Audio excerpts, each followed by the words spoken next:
What is going on, guys, and welcome back to We Want Picks. My name is Jacob, aka the Freckled Salamander, here to bring you my quick pick full card breakdown for UFC 301 in Sao Paulo, Brazil. Why am I not there, man? Why am I not there? I'm not there yet because you have not become a premium member today. It's only $10 a month, guys. Come on, support the channel. Get something back in return. WeWantPicks.com. Become a premium member today. Make sure you like the video. If you're not going to become a premium member, at least like the video. Leave a comment below saying whatever you want to say. How good do I look today? Just leave a comment, 1 to 10. How good do I look today? And make sure you subscribe if you are new. But let's get right into the action. The quick pick full card breakdown for UFC 301 starts right now. So we got Alessandro Costa versus Kevin Borjas, and this one should be an interesting fight to open up the card. By the way, this card, I don't know if it's great from top to bottom, but I think there's some really good matches and some really good fights in Brazil. It should be a lot of fun. The main card should be a lot of fun, and the main event should be very interesting. Here is how I see this matchup. I know that Costa is the favorite. Don't really understand why. And I know a lot of people are going to mention the wrestling and the grappling. Kevin Borjas was taken down by Joshua Van. Kevin Borjas looked like he was slowing down versus Joshua Van. Completely agree with all those breakdowns. But Kevin Borjas was putting it to Joshua Van in that first round. Dude's a very, very fast striker. And if you watch Alessandro Costa, if you watch Alessandro Costa in that fight versus Steve Erceg was really beating him up with that very quick jab and that very quick 1-2. Borjas is a very quick 1-2 as well. Costa was landing him some good shots inside the pocket versus Erceg because Erceg is a little bit more flat-footed. Erceg's going to stay in the pocket because he wants to hurt you and he's not really worried about any takedowns or anything like that. So Costa was able to land on a guy like Erceg, who was a little bit more flat-footed, a little bit more in the pocket, where this guy Borjas is in, he is out. He is footwork, he is back, he is forward. It is going to be a hard guy to find, and I don't see a world where Costa comes in with the pressure that Joshua Van brought in the second and the third round of that fight to kind of break down a guy like Borjas. When I'm looking at this fight, if Costa is not able to get really strong control type wrestling and really kind of grind down Borjas, especially early, I think he's in trouble. I think he's really in trouble on the feet. And Borjas is also a guy. He's not a quitter. He's not going to give up. That was a tough fight versus Joshua Van. He tried to fight through it even late when he was getting taken down. He doesn't stay on his back. He tries to scramble back to his feet. And I think his scrambles and takedown defense is a little bit better than people expect. I almost see a little bit of a David Onama in him, where it's going to be the major striking advantage. Costa's not going to be JSP, but I think he's going to be able to win on the feet. If he gets taken down, scramble back to his feet, and that's how Borjas is going to win this fight. So Borjas is going to be the pick.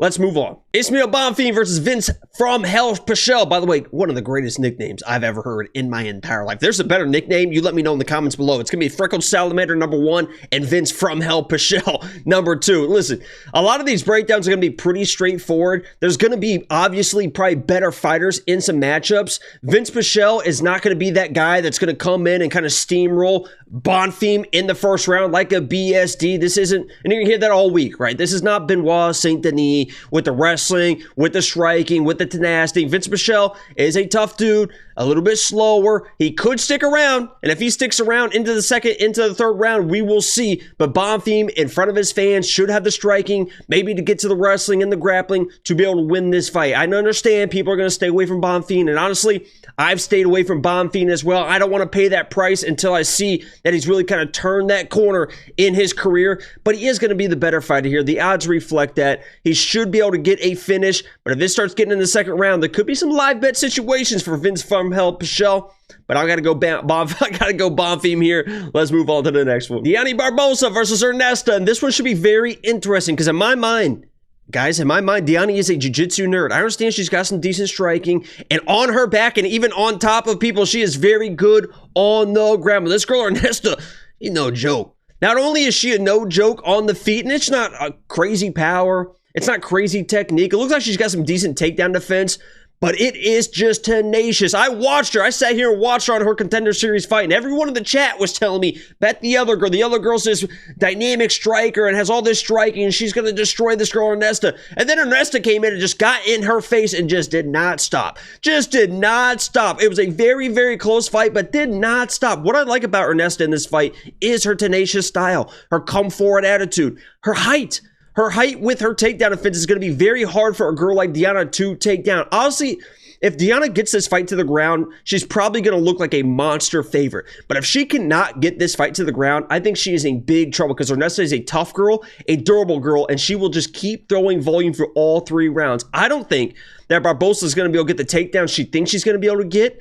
And because of that, I think Ernesta is going to win this fight on the feet. If there's takedowns, she's going to win. If there's not, she's probably not going to win. Ernesta is a tall girl with good takedown defense. So those tall, lanky people are very tough to take down, especially if you want those headlocks. But even if you want to get on those singles, those long legs, it's hard to elevate those people and get them to the ground. I think Ernesta keeps this on the feet and dominates on the feet with volume. Not crazy power with volume. And she is going to be my pick. Let's move on to the next one. Mauricio Ruffy versus Jamie Mullarkey. Listen, guys, I understand all the Jamie Mullarkey stuff. I got caught up into it, right?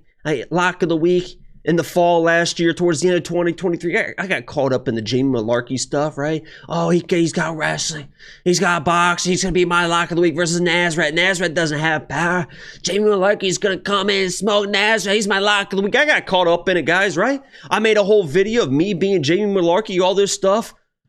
If you want to trust Jamie Mullarkey, that's going to be on you.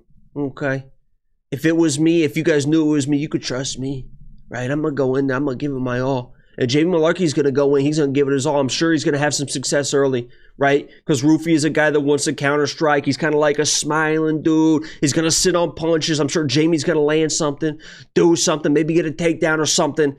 And then he's going to get chin. Because that's what Jamie... If you want to trust Jamie Mullarkey's chin at this point, I don't know how you can do it. I'm done with it. Can't do it anymore, especially against a strong counter striker with big power and a guy like Ruffy. Woo! I'm going Ruffy here. I feel good about it. Jamie Mullarkey is just way too chinny. If he wants to go all in with the wrestling, that's probably the game plan. But if he stays on the feet, it feels like eventually he's going to get clipped by this guy. I got to go Ruffy. Sorry, Jamie. Let's move on to the next one. Joaquim Silva versus Drakkar Klose. And Joaquim Silva, I mentioned before, is a guy that looks the part, man. I mean, this guy looks the part. Big, Brazilian, muscular, tattoos. He looks like if you showed a picture of every single UFC fighter, just pictures, and you had people pick out who do you think is one of the best fighters in the UFC, I bet a lot of people would be picking Joaquim Silva. I bet a lot of people would be picking Silva because this dude looks the part. He is good. He is pretty good. He's capable on the ground, has big power. The issue with Joaquim, in my mind, especially in this matchup, is he just kind of will sit and wait. He will sit and wait. There's just not enough volume.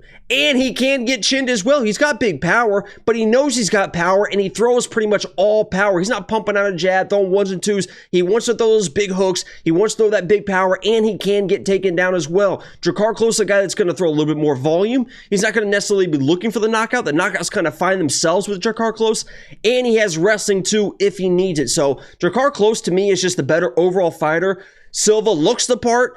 There is a chance where he can chin a guy like Klose because Klose has been hurt before, but I think Klose is going to have the volume, be able to land the more powerful shots, mix it a takedown or two, and win this fight. So Silva just isn't active enough to me in fights. You can't trust him. If he's not finding that big shot, you know, this dude had a struggle with Clay Guida.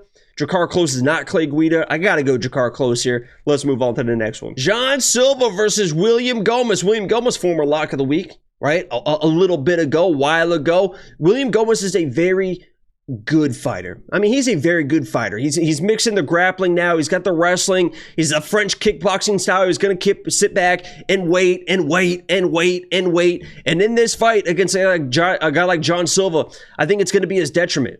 Because if you want to wait and tit for tat and point fight a guy that you can kind of out volume, and William Gomis can kind of do that even off his back foot, that's fine. Especially if it's against a guy that's kind of the same similar style and power, I would say. Because William Gomis can point fighters. John Silva is not a point fighter. The dude is not a point fighter. He's going to walk down William. He's going to walk down William. And in a fight where William is probably not going to be able to hurt or put out a guy like John Silva, I trust John Silva to have those big moments to win those rounds. Those big walk.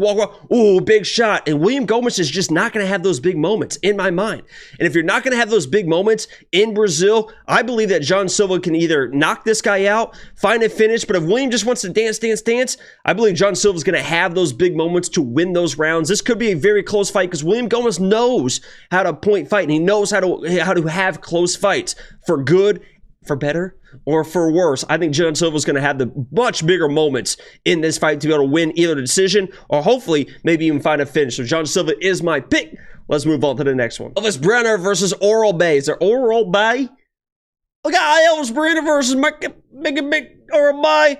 Listen, Orolbai is probably going to get a takedown early, right? He's probably going to have some control early.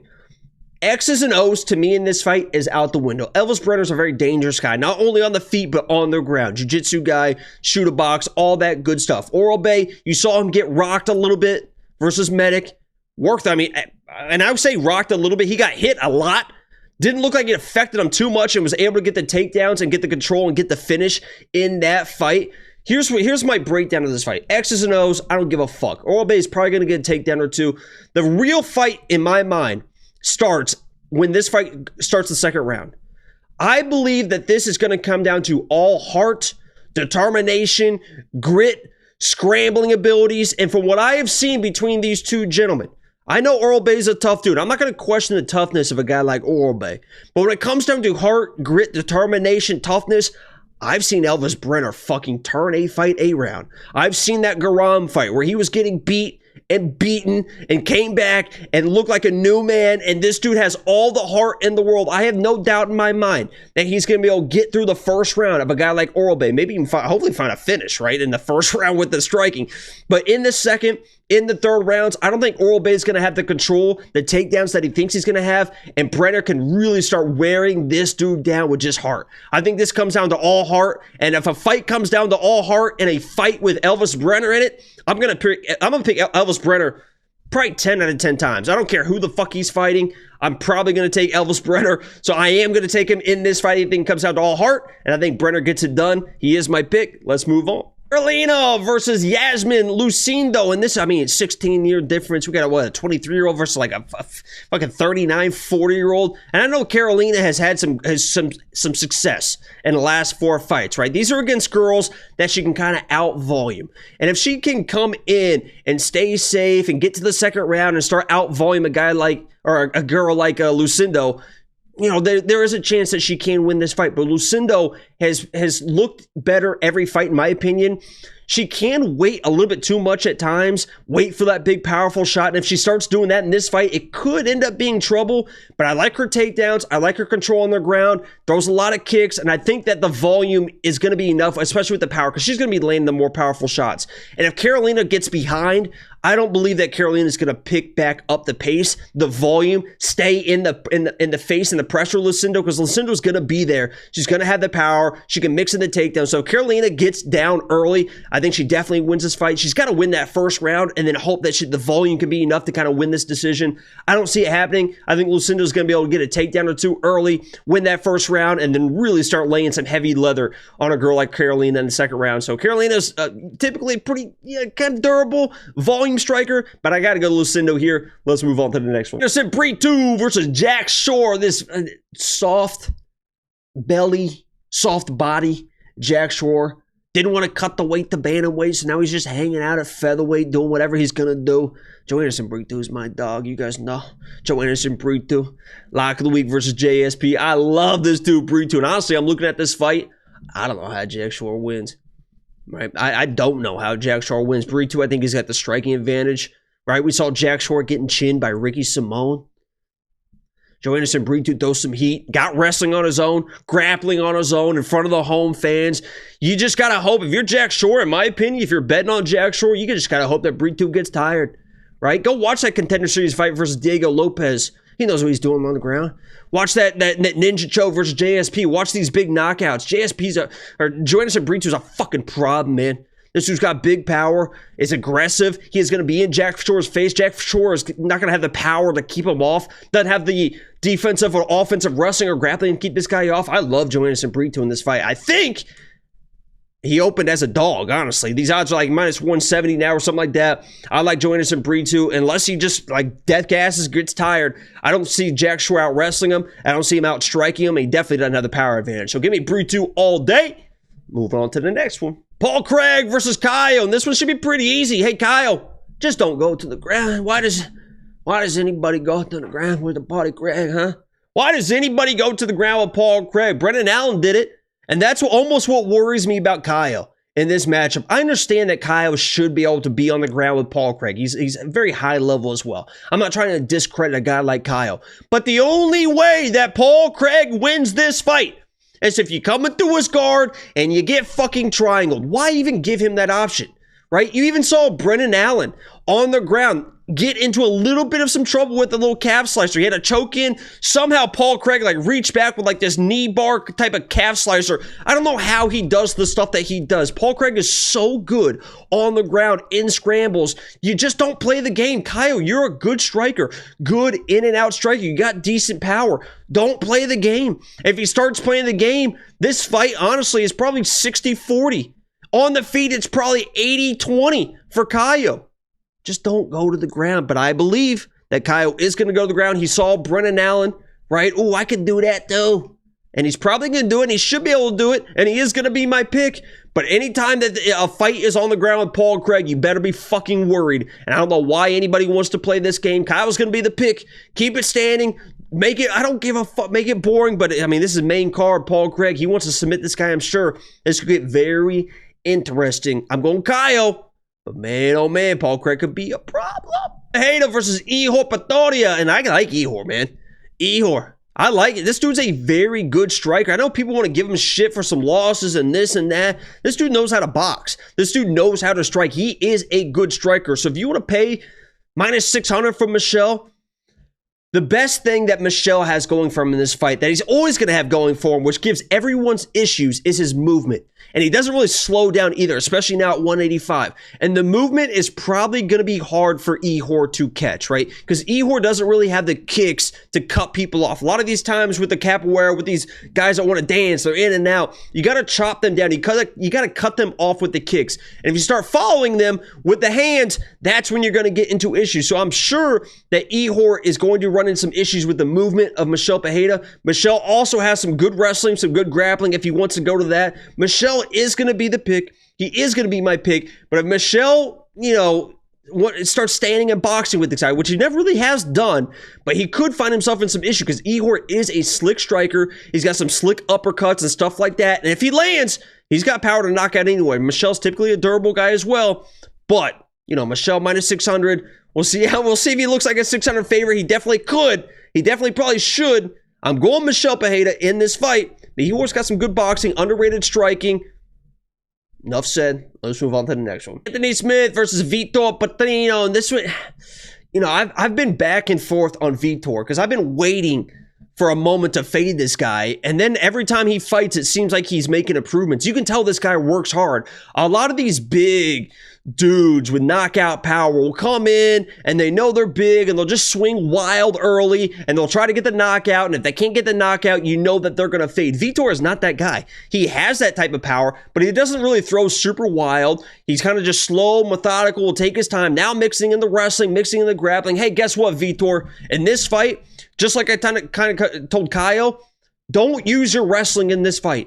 Don't use your grappling in this fight. I know you're big. I know you're strong. You can probably take down Anthony Smith, but Anthony Smith can be a problem on the ground. I believe Anthony Smith's best way to win this fight is be ready for the takedown, chase that guillotine, and try to win scrambles on the ground. Vitor is a guy that even in top control is looking at his corner like, what do I do now? If you have Anthony Smith on the ground and you're asking your corner, what do you do? It could be a problem because this guy is very well versed on the ground. On the feet, Anthony Smith can do enough maybe to win a decision, but Vitor should have the bigger moments. Might be able to chin this guy, Anthony Smith. We've seen him be chinned before. We've seen him get hurt before. I got to go Vitor here. He's going to be better on the feet. Maybe not technically, but have the bigger moments to win a decision or be able to knock down a guy like Anthony Smith. If he starts wrestling and he starts grappling, it could get very interesting because the last thing you want if you're Vitor is to be tired in the second round with Anthony Smith winning a scramble and getting your back. You don't want to fucking be there. Don't put yourself there. Just stand, just strike, have those big moments, win the fight in front of the home fans. Vitor is going to be my pick, but on the ground, I worry a little bit.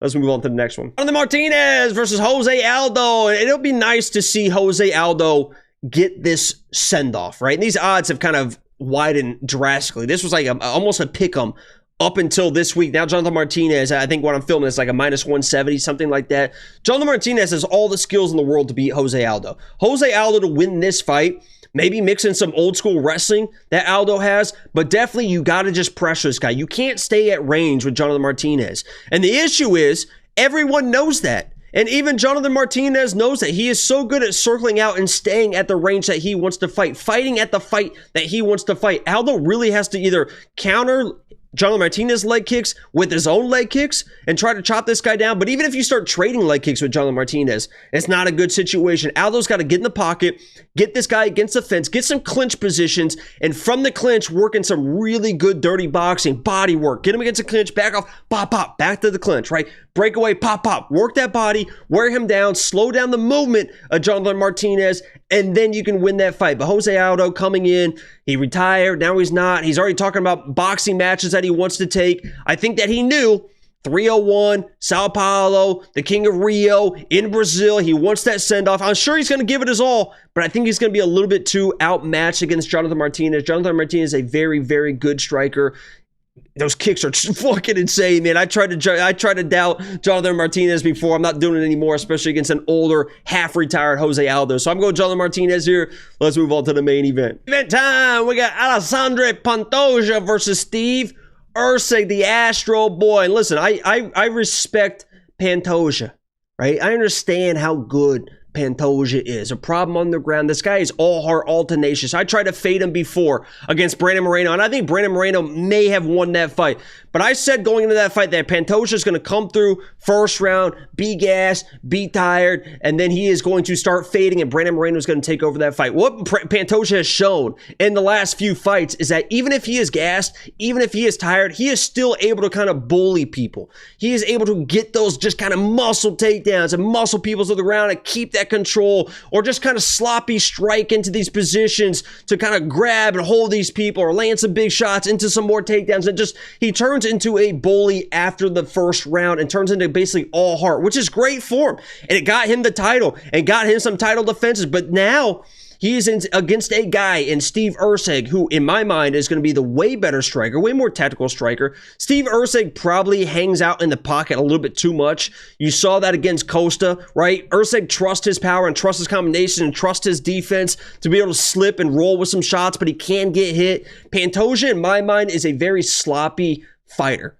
He is sloppy in the striking. He is sloppy with his takedowns. Once he starts getting into scrambles, you can tell that's where his high-level acumen is. It's definitely in those scrambles type positions. But people that think that he's going to come in and just take down Steve Erceg and dominate him on the ground. Steve Erceg, from what I've heard, in broadcasts, was a national gold medalist in wrestling in Australia. I think it's the same title that Volkanovski has, a very well-versed wrestler. That's kind of his base. Really good in the scrambles. If he gets taken down, he's not going to stay there. He knows how to not only get back to his feet, but the important thing here too, Pantoja gets people in trouble when they don't know how to scramble back to their feet safely, right? They give up their back. He's able to get the back. He's able to get control.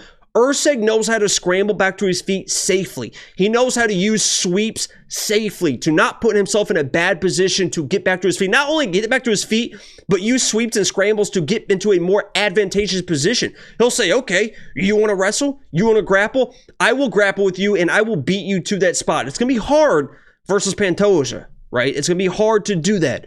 But I believe that Steve Erceg is the better striker. This fight will be mostly striking. And after the first round, the people that Pantoja has really been able to bully and beat with all heart in the second, third, fourth, and fifth rounds, I don't believe he's going to be able to do that versus Erceg. He gets super sloppy, and his sloppy takedowns will be defended versus Erceg, and Erceg will have the forward pressure to really kind of break down Pantoja in the striking. And as Pantoja's getting beat, he gets more and more sloppy, more and more desperate. He's not a quitter. He's not going to give up. He's going to give it everything he has. But the sloppiness, I believe, in the striking and in the wrestling attempts will be his downfall. And I believe that UFC 30, Japan, Brazil, we are going to have an and new. And Steve Erceg is going to win this fight. Maybe even, let me make a prediction, third round TKO for Steve Erceg. That has been the full car quick pick video for me, Jacob, aka the Freckle Salamander. Again, make sure you like the video. Subscribe if you are new. WeWantPicks.com. $10 a month. $10 a month. It's only $10 a month. Oh my God. Thanks for watching, guys. I'm out. Peace.